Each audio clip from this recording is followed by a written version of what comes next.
नमस्कार मंडळीनो.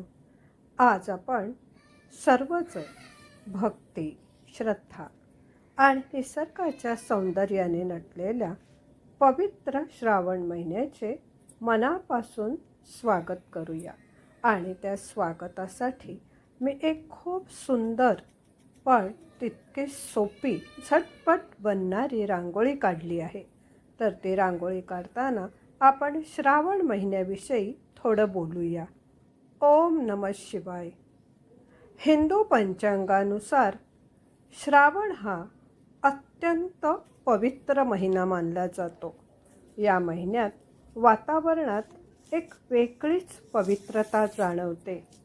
पावसाच्या सरी, हिरवीगार धरती आणि पक्ष्यांचा मधुर किलबिलाट आणि मंदिरातील घंटानाद मनाला खूप आनंद आणि समाधान देत असतं.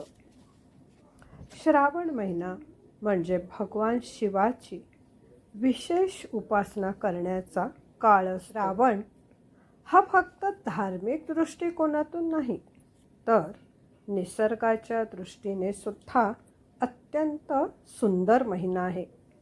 पावसामुळे संपूर्ण सृष्टी नवचैतन्याने बहरून जाते. झाडे, वेली, फुले आणि शेतं हिरव्या रंगाने सजून जातात. हा महिना आपल्याला निसर्गाशी एकरूप होण्याची आणि जतन करण्याची प्रेरणासुद्धा देतो. या पवित्र महिन्यात अनेक सण आणि व्रतसुद्धा येतात. आपल्या सर्वांनाच माहिती आहे की मंगळागौरीचे व्रत, नागपंचमी, रक्षाबंधन, नारळी पौर्णिमा, कृष्ण जन्माष्टमी यांसारखे भरपूर आनंद देणारे, भक्तिमय असे आणि कुटुंबातील प्रेम वाढवणारे सण असतात. श्रावण महिन्यात घरासमोर सुंदर रांगोळी काढण्याची आपली परंपरा आहे. रांगोळी ही केवळ सजावट नाही, तर शुभत्व आणि सकारात्मक ऊर्जा आणि देवतांच्या स्वागताचे प्रतीक मानले जाते.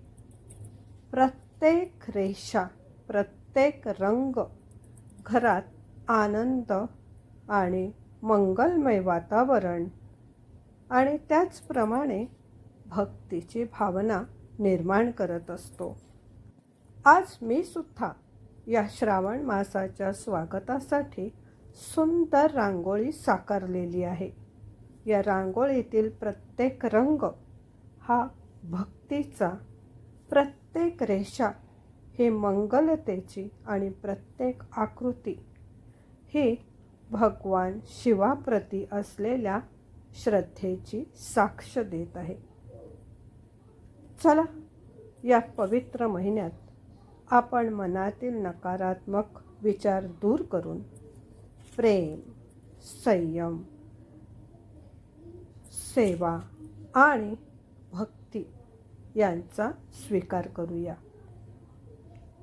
भगवान शिवांची कृपा आपल्या सर्वांवर सदैव राहो. आपल्या घरात सुख, शांती, आरोग्य आणि समृद्धी नांदो. हर हर महादेव. ओम नमः शिवाय. जर का तुम्हाला ही माहिती आणि ही मी साकारलेली रांगोळी आवडली असेल, पाहायला आवडत असतील, तर माझ्या चॅनलला नक्की भेट द्या. सबस्क्राईब करा, लाईक करा आणि जशी श्रावणाची माहिती मी तुम्हाला सांगितली तशी आणखी काही माहिती तुम्हीसुद्धा मला सांगा. कमेंटमध्ये तसं कळवा. आणि किंवा श्रावणाच्या काही ओळी तुम्हाला येत असतील, कविता येत असेल, तर तीसुद्धा मला शेअर करा. मनापासून धन्यवाद. माझी माहिती ऐकलीत, व्हिडिओ पाहिलात, रांगोळी पाहिलीत आणि नेहमीच मला तुमचं पाठबळ मिळत आलं, त्यासाठी खूप खूप धन्यवाद. या पवित्र श्रावण मासाची आपण ही अशी शुभ सुरुवात केलेली आहे, त्यासाठी मनापासून धन्यवाद.